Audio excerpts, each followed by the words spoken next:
매년 1월이 되면 미국에서는 세계 최대 규모의 IT 전시회인 CES가 열립니다.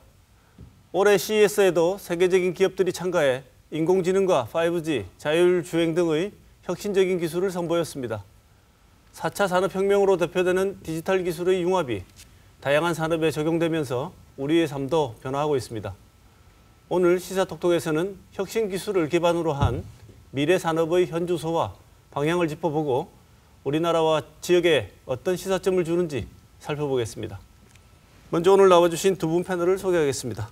성병호 대구 테크노파크 정책기획단장 나오셨습니다. 어서 오십시오. 안녕하십니까. 궁재하 디지스트 정보통신융합전공 교수 나오셨습니다. 어서 오십시오. 지금 오늘 우리 주제가 새로운 기술이 우리 삶과 산업, 그다음에 지역 전체에 어떤 영향을 주는가에 대한 것인데요.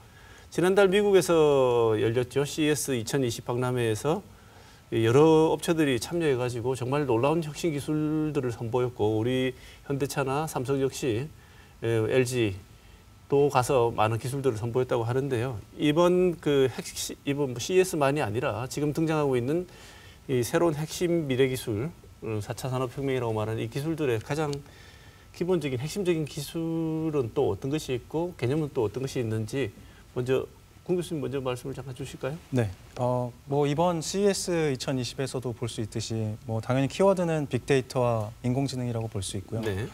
그리고 사실 인공지능 기술들이 서로 연결되기 위해서 여러 기기들에서 이제 5G라든지 또 그거의 연결을 통한 사물 인터넷 등의 키워드들을 들 수가 있겠습니다. 네. 저도 공 교수님 말씀하신 대로 아무래도 인공지능과 네. 빅데이터가 가장 근간이 되는 4차 산업혁명의 쌀과 더 같은 역할을 한다. 그렇게 생각하고 있습니다. 그런 의미에서 이번 CES 쇼도 예외는 아니었습니다. 역시 6가지 분야에서 기술들이 굉장히 선보였는데요. 네. 그중에 가장 핵심이 아무래도 AI와 관련된 것들이 아닌가. 그리고 이제 미래차, 네. 그다음에 스마트 헬스라든지, 그다음에 로봇이라든지 이런 분야 한 6대 분야가 주목을 받았고요. 네. 그리고 이제 특별히 그 기업체들 중에서 눈에 띄게 여러 가지 두각을 나타냈던 점이 있다 그러면은 벤츠 다이머에서 컨셉카를 하나 내놨는데 그 이름이 아바타입니다. 근데 네. 아바타라는 게 우리 지금 영화 속에서 이미지가 굉장히 강한데 굉장히 자연 친화적이고 미래적인 컨셉이 들어가 있어 마치 차가 생명체와 같은 그런 느낌을 받을 수 있도록 네. 했는 게 아주 상당히 관심을 끌었고요. 그다음에 이제 현대 자동차 같은 경우는 플라잉 카라 그래가지고 네. 날아다니는 자동차를 이번에 전시를 했습니다. 네. 그래서 그게 또 사람들한테 많은 눈길을 끌었고요. 실제 우리가 경험하고 있는 산업이나 기계에서는 나타나고 있는 인공지능의 구체적인 사례 같은 게 어떤 게 있을까요? 사실은 가장 쉽게 얘기하면요. 우리가 지능을 갖는다, 기기가. 그렇게 한번 생각해 보시면 예를 들어 샤워기인데 네. 얘가 음성 인식 샤워기에 뜨겁다. 물 좀 미지근하게 만들어 네. 하라든지 또 네. 야 너무 뜨거워 차갑게 만들어 이렇게 할 수 있다는 겁니다. 이번에도 CES쇼에서 그렇게 네. 이제 했고 그렇게 이제 사물이나 기기가 지능을 갖는데 이 지능을 갖는 것들이 서로 이제 연결이 되면은 예를 들어 지구상의 사람이 다 연결하면 70억 개 연결할 수 있는데 이 기기가 연결되면 한 1000억 개, 2000억 개가 네. 연결된다는 거예요. 그러면 거기서 우리가 알 수 없는 굉장한 데이터들이 나온다는 거죠. 그래서 지금 현재 가볍게 쓰이는 것들은 예를 들면은 음성 인식과 관련된 것들이 가장 많고요. 또 우리 밥솥도 일반적으로 내가 요즘에 프로그램에 따라 가는 것도 있지만 음성을 인식해가지고 네. 밥해줘 이런 거 네. 이제 하는 거 이런 것들도 이제 초보 단계의 지능이라고 할 수 있는데 이런 것들이 전부 산업의 융복합화가 일어나는 거 아니냐. 네. 이런 뜻으로 또 해석을 할 수가 있죠. 그러면 궁극적으로 보자면 지금은 연결 속도가 그렇게 아까 말씀드렸던 5G 상태가 아니라서 전면적으로 일어나고 있지는 않지만 나중에는 멀지 않은 미래에 궁극적으로 모든 사물들이 서로 소통을 하면서 하나의 지능을 가지고 있는 지능체처럼 움직일 수 있다는 방향으로 간다는 말씀이시죠? 예. 그 흔히 우리 사물 인터넷 얘기할 때 네. IoT IoT. IoT로 하고 이렇게 말하는데 이걸 보통 인터넷 오브 띵스 네, 맞습니다. 사물 인터넷 이렇게 네. 얘기했는데 최근에는 이제 단장님 말씀하신 방향으로 나가면 인텔리전스 오브 띵스로 이제 바뀌어갖고 AI가 네네. 탑재된 이런 형태로 진화한다고 하는데 이렇게 되면 우리 사회는 어떤 영향을 주게 됩니까? 일단은 뭐 자율주행차를 먼저 예를 든다면은 네. 사실 자율주행차가 제대로 동작을 하려면은 자율주행차 간의 어떤 통신도 필요할 테고 그런 개념도 사실은 인텔리전스 오브 띵스라고 생각을 하실 수가 있는데요. 그렇게 되면은 굉장히 다수의 차량들이 서로 통신을 해야 되고 데이터를 주고받고 그 내부에 탑재되어 있는 인공지능 기술들이 알고리즘들이 프로그램으로 돌면서 어떤 디시전을 내리게 되고 뭐 사람을 보게 되면 자동차가 자동으로 멈추게 되고 네. 이런 결정들을 하게 되는 거예요. 지금 뭐 현재 나와 있는 기술로도 이제는 차량이 가다가 부딪히는 것을 이제 거리를 확보해서 안 부딪히게 하는 정도를 넘어서서 예. 지금 기술로도 추월도 이렇게 너무 네. 그 가능한 게 실현이 예, 됐다고 실현이 하는데 됐습니다. 그게 어떻게 보면 이런 진화 단계를 아까 판단을 내려서 이제 네네. 자기가 스스로 네, 진행을 맞습니다. 하는 겁니까? 네네. 그걸 우리가 자율주행 단계를 우리가 레벨 0부터 시작해서 레벨 5까지 나누는데 네. 지금 뭐 우리가 크루즈 기능 같은 거는 이제 레벨 2 기능이라 그러면은 지금 말씀하신 대로 교수님 말씀하신 그런 얘가 어느 시기에 안전하게 다음 차선을 옮길 거냐. 네. 이런 게 이제 2.5냐, 3.0이냐 뭐 이렇게 해서 이제 하고 있고요. 완전 이제 자율주행이다. 그러면 이제 4.0 레벨이고 이제 뭐 모든 것들하고 연결까지 다 같이 해서 할 수 있는 게 이제 5.0 레벨. 네. 이제 이렇게 발전해 나가는 그런 상황이 되겠고요. 사실 네. 사회적으로는 뭐 이렇게 과학이 발달하니까 어떤 영향을 주느냐 한마디로 정말 인간들한테 편리한 거예요. 그래서 생활이나 삶의 질을 높여줄 수가 있는 거죠. 이런 굉장한 그 플러스 효과들이 있습니다. 네. 그럼에도 반해서 또 지금 많은 분들이 인공지능을 걱정하는 부분이 또 있지 않습니까? 네. 인공지능이 일정 부분 일을 갖다가 사람들의 일을 뺏어버려서 일자리 감소를 좀 우려하는 경우. 네. 그리고 또 교수님 혹시 영국 드라마 중에 인간과 기계라는 그 드라마를 혹시 보셨는지 모르겠는데 그 드라마에 보면은 로봇이 나오는데 그 로봇이 이 친엄마보다도 더 엄마의 역할을 잘하는 거예요. 그리고 또 거기에 나오는 남자 로봇이 자기 남편보다 훨씬 자상한 거예요. 네. 그래서 이런 경우에 사람이 갖고 있는 기본적인 어떤 존재감 또는 지위 이런 것들의 박탈이 일어나는 거 아니냐 네. 이런 우려도 또 되는 그런 사회적인 영향이 있다고 말씀드릴 수가 있을 것 같습니다. 군 교수님 보시기에도 이렇게 뭐 기술이 발달해서 항상 우리가 양면을 봐왔지만 낙관적인 측면은 지금 들어보면 뭐 미래의 사회는 아주 이 AI 기술이 적용돼서 좋을 것 같은데 낙관적이지만 않지 않을 것 같습니다. 네, 방금 말씀을 주셨는데 사실 그 일자리의 시큐어함이 굉장히 문제가 되고 있고 실제로 미국에서도 인공지능 기술이 발전함에 따라서 이제 어떤 통계 자료를 냈는데요. 실제로 가장 걱정을 많이 하고 있는 나이대가 30대, 40대로 나타나고 있는 걸로 봐서는 뭐 정말 일자리에 대한 위협감을 느끼고 있다라는 걸 느끼고 있고요. 그리고 또 가장 큰 문제 중에 하나는 아무래도 데이터를 서로 주고받고 하는 과정이 있기 때문에 그 통신 과정에서 사실 나쁜 마음을 가진 사람이 그 데이터를 취득해서 나쁘게 사용을 할 수 있는 문제들이 발생을 하기 때문에 사실 이 보안 문제가 인공지능에서는 동시에 많이 연구가 되고 또 해결을 해야 되는 문제 중에 하나입니다. 네. CES가 보면 제일 첨단 기술들을 보여주고 전시하지 않습니까? 근데 이번에는 보니까 신기술만 좋은 기술이 이런 신기술이 있다는 전시가 아니라 어떻게 보면 새로운 비즈니스 모델들을 자꾸 보여주는 것 같다는 생각을 했거든요. 그래서 이게 기술하고 산업계가 연결이 되어 있는 어떤 비즈니스 산업의 실제 사례 같은 거는 어떤 식으로 변하고 있는지 단장님 말씀 좀 주시고요. 예. 그러니까 이게 뭐 역할이 이제 점점 다양화되면서 여러 가지로 생각할 수 있는 점들이 많는데요. 우선 이제 4차 산업혁명의 특징이라 그러면은 두 가지를 저는 들고 있습니다. 하나가 뭐냐면은 이 융복합하다. 두 번째는 이제 이게 플랫폼화다. 이렇게 좀 말씀드리고 싶은데요. 예컨대 이제 뭐 융복합화라는 건 뭐 이해가 될 겁니다. 교수님도 아까 뭐 이게 자동차냐, 이게 전자제품이냐 이렇게 얘기를 했듯이 그다음에 이제 플랫폼이라는 것도 우리가 다 알고 있는 건데 실제로 옛날에는 파이프라인 한 회사가 모든 거를 다 자원을 가지고 운영을 했는데 플랫폼이 되면서 플랫폼을 만들어주면 여기에 많은 회사들이 그 플랫폼을 활용하는 이런 방식으로 이제 바꿔갑니다.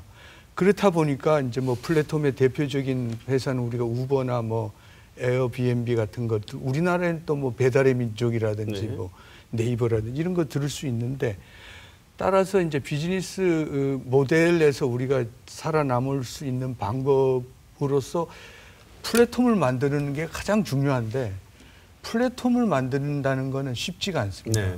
그래서 삼성이나 LG나 이런 것들이 이 최근에 프라이빗 블록체인 플랫폼을 개발하고 있어요. 뭐 아마 플랫폼 체제를 만들어 갈 것입니다만은 많은 중소업체가 이 플랫폼을 형성한다는 건 말처럼 쉽지는 않습니다. 그래서 기존의 플랫폼을 이용해서 어떻게 할 것이냐. 이 중소기업은 여기에 많은 포커싱을 해서 새로운 모델을 만들어내고 그다음에 이제 융복합화에 신경을 써서 지금 내가 뭐 예를 들면 기계를 만드는 회사면 여기다 지능을 갖는 기계를 해서 뭔가 부가가치를 더 올릴 수 있도록 아까 이제 예를 들면 또 이번에 나온 것 중에 하나가 뭐냐면 내 얼굴을 알아보는 현관문입니다. 그러니까 열쇠가 필요 없어. 내가 가면 내 얼굴을 인식하고 얘가 문이 열리는 거죠. 예를 들어 이런 것도 비즈니스 모델이 점점 달라지고 그다음에 자율주행차가 앞으로 비즈니스 모델을 획기적으로 바꿔놓을 수 있을 건데 그럼 차를 타고 가면서 운전 안 하고 뭐 할 거냐 하는 거죠.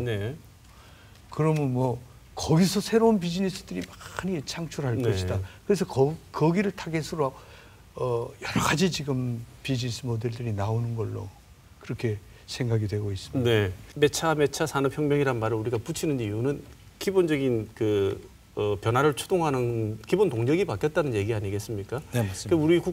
우리나라도 마찬가지고 전 세계가 이제는 AI가 모든 산업을 선도하는 기본적인 시스템이 되었다라고 이렇게 생각을 하는 것 같은데요. 그럼에도 불구하고 우리 이 기술 수준 이걸 다 동의하고 있음에도 불구하고 우리 수준이 세계적으로는 어느 정도 수준이라고 볼 수 있습니까? 일단은 그 과기부 장관께서도 한번 언급을 하신 바 있는데요. 그 실제로 미국과 한국의 이런 기술 격차, 인공지능만 해당하는데 인공지능 기술 격차가 한 1.8년 정도 나 있다라고 언급을 하셨는데 실제로 인공지능 알고리즘을 개발하시거나 뭐 하드웨어도 마찬가지지만 정말 상위 레벨에서 하시는 분들은 세계 수준에 맞게 연구를 하고 계시고요. 이제 1.8년 뒤처졌다고 말씀하신 거는 실제로 그런 굉장히 유능한 연구자들이 수가 많아야 되는데 미국과 중국 같은 경우에는 아무래도 인구 수도 많고 하다 보니까 그런 자원들이 많아서 아무래도 기술이 빠르게 발전하는 반면에 이제 우리나라는 아무래도 리소스가 부족하다 보니까 거기서 생기는 격차가 조금 발생한다고 생각하시면 될 것 같습니다. 거기다 조금 덧붙이면은 사실 이제 앞으로 가면서 격차를 줄여야 되는데 격차를 줄이는 것이 굉장히 어려워질 수가 있다. 아까 교수님 말씀하셨지만 자꾸 이게 이제 4차 산업혁명의 근간이 되다가 보니까 각국별로 이 자국의 AI를 보호하려는 그런 특성들이 나타나고 있어요. 이걸 소위 내셔널리즘이라고 하는데요. 지금 보면은 중국이 얼마 전에 미국으로부터 그 무역 보복을 받았던 특히 하웨이가 굉장히 중심에 있었는데 그 속내를 보면 그게 AI하고 관계가 있다 이런 지금 속설들이 있고요. 사실 구글이 이제 유럽에 갈 때 보면은 지금 유럽에서는 그 구글에 대해서 구글세를 받겠다 이런 식으로 해서 자국의 이 AI 기술이 안 나가는데 조금 힘들을 쏟고 있는 것 같아서 걱정입니다. 이미 이제 이게 가장 중요한 기술이라고 하기보다는 뭐 국가를 유지하는 근간이라고 이제 판단을 해서 그런 것 같은데 이게 맞는지 확인 한번 해보고 싶습니다. 이 기술을 선도해야 되는 아까 말씀하시는 그 핵심 고급 연구 인력들이 우리가 그 1등인 미국의 4%밖에 안 된다면서요? 숫자로 보자면. 네, 숫자로 보자면 그 정도가 될 것 같습니다. 네. 기술 격차가 1년 4개월 1.8년. 1.8년이라고 하면 좀 노력하면 따라갈 수 있지 않을까 생각했는데 이게 연구자가 네. 미국 1등의 4%라면 이건 정말 심각한 문제 아닐까요? 저희가 1.8년이라는 거를 보통 사람들은 짧게 생각하는데 네. 우리가 반도체를 하나 생각해 보면 1.8년이라는 건 어마어마하게 긴 기간입니다. 네. 예를 들어 그 삼성과 2위 업체 SK 하이닉스, 그다음에 3위 업체 마이크론이 가진 격차들이 네. 6개월 이렇게 하는데도 불구하고 1, 2, 3등이 차이가 현격하거든요. 그래서 1.8년을 따라간다는 건 정말 엄청난 노력이 필요한. 아까 인력에 대해서 말씀을 하셨는데 사실 제가 생각하는 뭐 큰 문제점 중에 하나는 그 실제로 이 인공지능을 연구하시는 굉장히 많은 연구자분들이 미국의 한국 분들이지만 미국에 많이 계십니다. 근데 실제로 한국으로 리턴을 하시는 거를 좀 주저하시죠? 꺼려 하시죠. 네. 왜냐하면은 뭐 여러 가지 현실적인 상황들이 있기 때문에. 네. 그래서 뭔가 그런 뭔가 지원이라든지 이런 게 많이 이루어지면은 좋은 연구자분들이 많이 들어올 수 있는 기회가 열리지 않을까라고 네. 뭐 조심스럽게 생각을 하고 있습니다. 그 대통령부터 나서서 연내 인재 1,000명 양성하고 차세대 반도체 분야에 10년간 1조 원 투입하겠다고 이렇게 정부가 이렇게 얘기를 하고 있습니다. 이 정책의 목표 혹은 그 투자의 전망 이 정도면 적절하다고 생각하십니까? 계획 자체는 저는 굉장히 좋은 계획이다 그렇게 생각합니다. 과거에 우리가 이제 지금 반도체가 과거의 주력 산업들 중에서 우리나라를 지금도 지탱시키는 산업인데 그 산업의 과거를 보면 애틀리가 중심이 돼서 그 당시에 많은 프로젝트들을 했습니다. 지금 뭐 정부가 내놓는 계획과 유사하죠. 근데 그때 당시에 가장 큰 그 성공 포인트는 저는 개인적으로 그 프로젝트에서 기술을 만든 것도 있겠지만 그보다 그 프로젝트를 통해서 인재가 양성이 됐다. 지금 이제 아까 우리가 어떤 레벨의 선은 굉장히 세계 탑 수준이지만 그 인력풀이 너무 적은데 그 인력풀을 지금 외국에서 연구하신 분들을 다 데려오는 건 한계가 있거든요. 그러면 우리 국내에 있는 인력들을 자꾸 양성을 해야 되는데 이 양성이 그냥 교수님이 가르치고 애들은 듣고 하는 이런 방식 교육이 아니라 뭔가 프로젝트에 같이 참여할 수 있도록 해가지고 하는 이런 것들을 통해서 실제적으로 기업에 들어가서 당장 써먹을 수 있는 인재들을 만들어내는 그런 양성이 이제 필요할 때다. 네. 제가 이 여쭤본 이유가요. 사람이 AI도 아니고 우리는 먹고 자고 쉬기도 해야 되는데 연내에 없던 인재가 갑자기 1,000명이 어떻게 생길지 이 부분이 저는 잘 이해가 안 돼가지고 인재가 너 AI 인재라고 명명을 한다고 해서 갑자기 컴퓨터 전공한 학생들이 다 AI 인재가 되는 건 아니지 않습니까? 네, 맞습니다. 그럼 구체적인 제가 이거 의구심이 드는 이유는 아직까지 이렇게 슬로건으로 내세울 만큼 시급하거나 문제의 심각성을 잘 인지를 못하고 있는 게 아닌가라는 의구심이 들어서 제가 잠깐 여쭤봤습니다. 특히나 지금 이런 걸 볼 때 정부가 해야 되는 역할이나 이 정책에 있어서 뭐 교수님 전공하시는 교수님 현장에서 보시기에 이런 현재 정부가 추진하고 있는 AI 발전 계획의 문제점이나 혹시 보완점이 필요하다고 생각되는 부분은 어디가 있을까요? 뭐 일단은 좀 아무래도 다급하다 보니까 좀 다급하게 계획되는 부분들이 없지 않아 있기는 하기 때문에 제 개인적인 생각으로는 이제 해가 지나면서 조금씩 뭐 실제로 이제 AI 대학원들이 지금 5군데가 선정이 돼서 이제 운영이 시작이 될 텐데 아마 운영을 하면서 여러 가지 문제점들이 발견이 되겠죠. 그러면 이제 정부 차원에서 그런 것들을 잘 모니터링을 하고 왜 문제가 발생을 했는지를 파악을 해서 해결하는 것이 좋을 것 같습니다. 네. 4차 산업혁명의 전환을 바라보면서 사실은 우리 지역 문제를 고민을 안 해볼 수가 없는데요. 우리 지역은 전통적으로 자동차 기계 부품 위주의 중간재 생산이 정착이 되어서 이제 산업의 기반 구조를 이루고 있는데요. 특히나 뭐 우리 지역과 관계된 거라 그러면 전기차, 자율주행, 뭐 로봇 기술 이런 것들을 이제 대체의 전망으로 이렇게 내놓고 있습니다. 이런 지역 산업 전략은 또 어떻게 재편돼야 된다고 보시는 예. 단장님? 저는 이제 개인적으로 두 가지 측면을 봐야 되는데 첫 번째는 이제 지금 현재 주력 업종 아까도 말씀하신 자동차라든지 기계 부품 이런 부분 사실 대구에 있는 기업들이 많이 영세합니다. 네. 그래서 이런 영세한 업체들이 또 하청 위주로 돼 있는 업체들이 만약에 이제 신산업으로 이전을 한다 그러면은 지금 현재 가장 급한 게 이제 구조 고도화라든지 그다음에 기술 역량 강화라든지 그다음에 고부가 가치화 요게 우선 좀 시급한 그런 측면이 하나 있고요. 네. 두 번째로는 산업 자체가 지금 현재 과거의 대구는 10대 산업을 선정해 가지고 그 10대 산업에 이제 쭉 몰입을 하다가 최근에 와서 이제 그 5+1이라고 해 가지고 네. 5개 산업하고 1개 스마트 시티로 이렇게 해서 이제 미래의 산업을 대응하고자 했는데 저는 이 방향 자체가 재편은 잘 된 것이다 그렇게 봅니다. 네.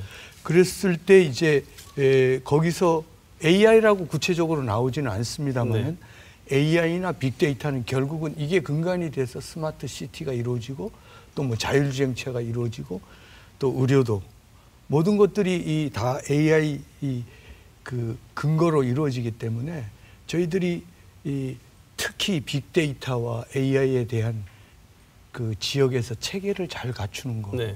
그런 게 아주 중요한 어떤 재편의 방향이 되어야 된다. 네. 그렇게 생각합니다. 지금 대구시랑 뭐 경북도 같은 지방자치단체 역할은 적절히 수행되고 있다고 보십니까? 우리 4차 산업의 역량이 지역 아까 우리 국가는 비교를 했지 않습니까? 근데 그럼 지역은 과연 어떨 거냐? 물론 오늘 디지스트 교수님도 나오셔서 지역에 뭐 AI 수준이 뭐 높으니 낮으니 이렇게 얘기할 수 있는데 그거보다는 그래도 지역의 인프라가 어느 정도 돼 있느냐. 그럼 예를 들면은 뭐 내연구소도 있고 디지스트도 있고 하니까 어느 정도의 인공지능과 관련된 인프라는 그래도 있는 거다. 네. 그다음에 이제 의료 관련해서는 첨복단지 이런 부분에서 또 인프라를 그래서 이런 측면에서 물클러스터를 조성한다든지 하는 등등 지자체가 나름대로 노력을 많이 했다. 이런 점은 제가 확실히 그 말씀드릴 수가 있겠고요. 이제 앞으로 중요한 거는 뭐냐 하면은 그렇지만 지자체의 최대 약점이 뭐냐면 예산 부족입니다. 네. 예산이 부족하지 않습니까? 그래서 좀 더 이제 그 중앙 정부의 현재 추진하고 있는 산업들을 더 잘 그 모니터링하고 거기에 방향을 맞춰서 우리가 혁신 성장하는데 잘 활용을 해야 된다 그런 말씀을 네. 드리고 싶습니다. 모든 새로운 기술이 등장할 때마다 사실은 항상 그 기존의 법제도와 충돌하거나 법제도가 미비해서 신기술을 수용하는데 본의 아니게 시간을 지체하거나 이런 경우들이 좀 있습니다. 그리고 기존의 법제도에 의해서 보호받던 사람들과 신기술 사이에 또 충돌도 있을 수 있고요. 그걸 뭐 통틀어서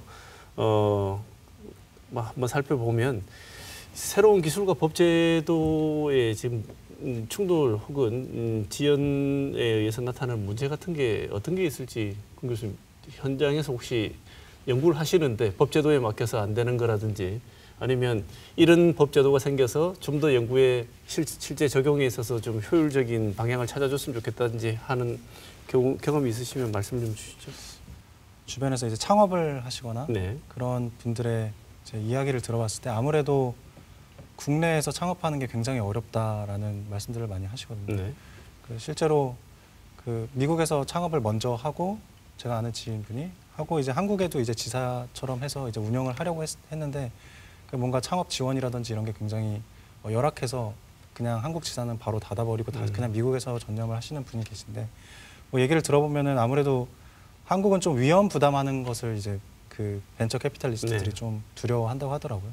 그래서 그런 부분들을 뭔가 뭐 어떤 기관이 될지는 모르겠지만 정부라든지 어떤 기관에서 뭔가 리스크가 있지만 이게 굉장히 투자 가치가 있다라는 걸 정확하게 판단을 해줄 수 있는 그런 중간 기관들이 있다면은 네. 좀 더 그런 벤처 캐피탈리스트들이 활발하게 투자를 하고 뭐 그런 생태계가 좀 만들어지지 않을까라고 네. 생각합니다. 네. 단장님. 법 얘기가 나왔는데 사실은 여기 디지스트 교수님 계시지만 지난번에 제가 디지털 한번 방문했더니 그 마이크로 로봇을 연구하시는 교수님이 이런 애로사항을 말씀드리더라고요. 마이크로 로봇이라는 게 우리 이제 먹는 알약하고 똑같습니다. 네. 그러면 이게 얘가 들어가가지고 상태도 보고 필요한 조치를 하는 거죠.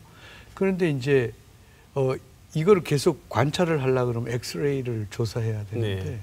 그 엑스레이를 함부로 사용할 수가 없다고 네. 합니다. 그래서 이런 애로사항을 호소하는 걸 한번 들었고요. 사실 우리가 뭐 다 잘 알고 있는 얘기입니다만 얼마 전 타다 사건, 그다음에 이제 또 그보다 훨씬 앞서가지고 네이버가 원격 의료 하려고 하는 거를 한국에서는 이제 안 되니까 일본에 가서 사업을 시작. 특히 이제 대구 지역에도 의료기기 업체들이 많이 있습니다만은 규제와 관련된 것들을 피하기 위해서 수출부터 먼저 하는 이런 업체들이 많이 있습니다. 그래서 최근에 정부가 사실은 노력을 많이 하고 있어요. 뭐냐면은 포괄적 네거티브 규제 개혁을 조금 어떻게 하든지 개선해 보겠다. 그다음에 두 번째로는 그런 걸 개선하기 위해서 뭐 샌드박스 제도라든지 규제자의 특구라든지 뭐 신속 확인 제도라든지 이런 것들을 활용할 수 있도록 지금 하는 이런 부분의 것들을 지금 하고는 있지만 아직도 이제 더 전향적으로 생각해야 될 것들이 많이 있습니다. 네. 다행스럽게 대구는 그 스마트 웰리스 규제자의 특구가 됐습니다. 그래서 그 부분에서 이제 뭐 좋은 인프라를 구축한 셈이 돼요. 특히 이제 예를 들면 인체 콜라겐 같은 거를 활용할 수 있는 그런 활용해서 뭔가를 부가가치를 만드는 실험을 할 수 있는 네. 실증을 할 수 있는 이런 토대를 갖다는 점에서는 굉장히 좋고요. 그럼에도 불구하고 다부처 법령이라는 게 있습니다. 그러니까 어느 사업을 할 때 어떤 부처라도 하나만 네. 규제가 걸리면 진행이 이게 안 되는 안 거죠. 되는 거예요. 네. 그래서 이런 문제들을 이제 이건 누구 하나가 연구해야 될 문제가 아니고 산학연이 모두 연구를 해서 네. 정부가 이런 것들을 갖다가 해결해 나갈 수 있도록 유도를 해 줘야 되지 않겠나 네. 이렇게 생각하고 있습니다. 참 지금 정책이나 법제는 활자 미디어 시대의 유산을 그대로 간직하고 있는데 지금 신기술이나 그 실제 비즈니스 모델들은 서로 이렇게 너무 연결이 잘 되고 초연결 시대라고 하는데 지원 체계나 이거는 왜 이렇게 연결이 안 되는지 모르겠습니다. 네, 그러게 네. 말입니다. 오늘 뭐 이 주제에 관련해서 언급하시고 싶었는데 뭐 기회가 없어서 말씀을 못 하셨던 부분이 있으면 짧게 한 말씀씩만 듣겠습니다. 홍 교수님. 네, 뭐 저는 그냥 강조하고 싶은 부분은 사실 뭐 산학 협력이 굉장히 중요할 테고요. 네. 그래서 뭔가 이런 지역 사회에서도 함께 이렇게 협력을 할 수 있는 부분들이 점점 강화되면 좋을 것 같고요. 그리고 아까 단장님께서도 잠깐 언급을 하셨는데 기술의 융합이 굉장히 중요해지고 있는 시대거든요. 그냥 단일 기술만 가지고는 이제 좋은 신기술을 개발하기는 어려워졌기 때문에 다양한 분야의 기술들을 서로 공유할 수 있는 장이 많이 마련되면 좋을 것 같습니다. 네. 단장님. 예, 저도 뭐 다른 내용이라기보다는 충분히 우리가 논의를 했다고 생각해서 좀 강조하고 싶은 거는 아무래도 이제 4차 산업혁명의 특징이 융복합화하고 플랫폼화이기 때문에 우리가 여기에 확실히 타겟팅을 해서 기업들이 어느 쪽으로 갈 것인지 정말 잘 결정을 해서 준비를 해야 될 것이고요. 두 번째로는 이제 대학들도 조금 뭔가 시스템을 개선해서 뭐 예컨대 독일의 시스템을 뭐 생각할 수 있겠습니다만은 대학에서의 교육이 조금 더 기업체에 가서 살아있는 교육이 될 수 있도록 그렇게 개선하는 노력이 필요하겠다 이런 생각을 해봅니다. 네. 오늘 두 분 말씀을 들으면서 든 생각이 아무리 빨리 준비를 해도 늦을 만큼 우리 주위의 변화 속도는 빠른 것 같습니다. 두 분 말씀하신 것처럼 산학연이 손을 잡고 우리 지역에서부터 좋은 결실을 이루어내도록 좋은 사업들, 그다음에 연구들이 진행됐으면 좋겠습니다. 두 분 말씀 오늘 잘 들었습니다. 고맙습니다. 네, 감사합니다.